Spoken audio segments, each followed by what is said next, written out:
খামারের মধ্যে ঢোকার আগে বলি যে খামারের মধ্যে আজকে কোনো কাজ করব না, বাট খামারের মধ্যে ঢুকতে না ঢুকতেই শুধু কাজ আর কাজ বের হয়ে যায়। আসসালামু আলাইকুম, কেমন আছেন সবাই? আশা করি সবাই ভালো আছেন। মাহিন ফার্মিং অ্যান্ড লাইফস্টাইলে সবাইকে স্বাগতম। তো আজকে নিউ একটি ভিডিও নিয়ে চলে আসলাম। তো আশা করি সবাই মনোযোগ সে ভিডিওটি দেখবেন। তো আজকে আমি আপনাদের সাথে শেয়ার করব আমার খামারের কি কি অবস্থা হচ্ছে আর খামারের উদ্দেশ্যে কি কি প্ল্যান করতেছি সেটি আজকে আপনাদের সাথে শেয়ার করব। তো এইখানে দেখতেছেন আমার অস্ট্রেলিয়ান মুরগিগুলো, অনেক অল্প মুরগি আমি পালন করি এখন। কারণ হচ্ছে যে আমরা ডিমের জন্য এখন মানে পালন করব না, তো মুরগির বাচ্চা ফোটানোর জন্য, বাচ্চা বিক্রি করার জন্য পালন করতেছি। তো এখন দেখলাম অনেকটা গরম চলে আসছে, তো এই গরমে ডিমের দাম অনেকটা অল্প। তাই আমরা ভাবতেছি যে শীতকালে আমরা মুরগিগুলাকে মানে ডিম যেগুলা হবে ওইগুলো আমরা বিক্রি করে ফেলবো।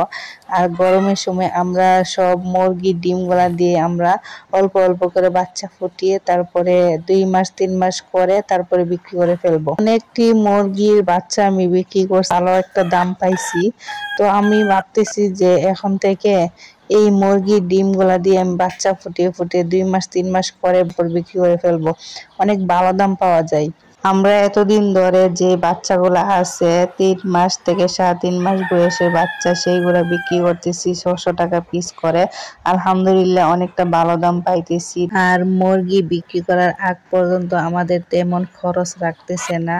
তো যেই দামে আমরা বিক্রি করতেছি তেমন খরচ তার পিছনে খরচ হচ্ছে না তাদের পিছনে। আমার মতো যারা মুরগি পালন করতে চান তাদের ক্ষেত্রে আমি একটি সাজেশন দেব যে আপনারা অল্প অল্প মুরগি পালন করেন, তারপরে বাচ্চা ফোটান দেশি মুরগি দিয়ে, তারপরে বিক্রি করেন 2 মাস 3 মাস করে বিক্রি করেন, অনেকটা লাভবান হবেন ইনশাল্লাহ। তো আর আমি যেহেতু মেয়ে মানুষ, তো আরেকটা মেয়ে মানুষকে এরকম আমি সাজেশন দেব যে আপনারা এরকম ভাবে অল্প অল্প মুরগি পালন করেন, কারণ মেয়েদের ক্ষেত্রে বেশি বেশি মুরগি পালন করা সম্ভব না, অনেকটা কষ্টকর হয়ে যায়। তো আমাদের এইখানে যেহেতু আমরা গ্রামে বসবাস করি, তো আমাদের বাজারে মানে মেডিসিন তারপরে খাবার টাবার মুরগির কোনো কিছুই পাওয়া যায় না, সব কিছুই আমাদেরকে আনতে হয় শহর থেকে।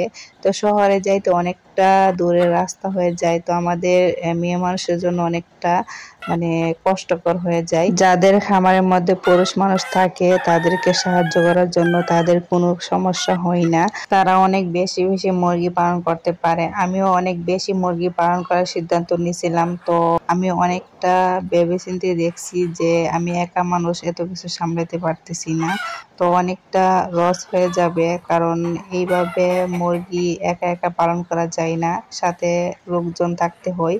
তো এখন দেখতেছেন এইখানে আমি কতগুলা মুরগি বসাইছি, অলরেডি মুরগি বসিয়ে দিছি, কারণ আমার কাছে অনেকেই বাচ্চা চাইছে, তো বাচ্চাগুলা দেওয়ার জন্য আমি মুরগি বসাই দিছি। তো ওইগুলা আগে বসাইছি, তো আজকে মনে হয় একটি মুরগির বাচ্চা ফুটবে, তো আপনাদের সাথে শেয়ার করব। এইখানে দেখতেছেন মানে 2টা মুরগি একসাথে বসে আছে, ওদের জ্বালা এরকম অবস্থা, মানে ওদেরকে আমি কিভাবে যে সামলাই। দেখতেছেন একটার উপর একটা বসে আছে, আর এদিকে হচ্ছে উনি একাই বসে আছে, একাই ডিম নিয়ে বসে আছে, খুব সুন্দর করে বসে আছে, ওরে কেউ বিরক্ত করতেছে না। এই যে দেখতেছেন কত সুন্দর করে বসে আছে। তো এইখানে দেখতেছেন আরেকটি মুরগি বাচ্চা আজকে ফুটতেছে, মাশাআল্লাহ দেখতে অনেকটা কিউট হয়েছে। তো এইখানে দেখতেছেন নিচে একটি ডিম ভেঙে ফেলছে মুরগিটা, তো অনেকটা বাজে গন্ধ হচ্ছে।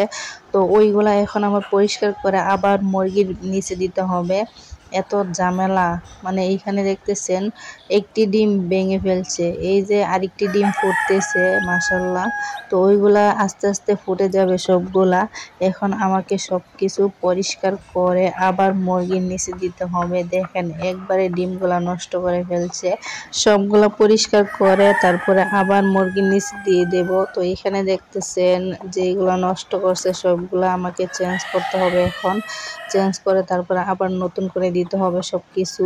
তারপরে এখন আমি এক এক করে সবগুলো আমি পরিষ্কার করে নিচ্ছি, তারপরে মুরগির নিচে দিয়ে দেব। তো এই যে দেখতেছেন সবগুলো পরিষ্কার করে দিয়ে দিছি। তো আজকের ভিডিওটি কেমন হলো কমেন্টস করে জানাবেন। তো দেখা হচ্ছে নেক্সট কোনো ভিডিওতে, সেই পর্যন্ত সবাই ভালো থাকবেন আর আমাদের চ্যানেলটিকে সাবস্ক্রাইব করে অল টাইম আমাদের পাশে থাকবেন। আসসালামু আলাইকুম, আল্লাহ হাফেজ।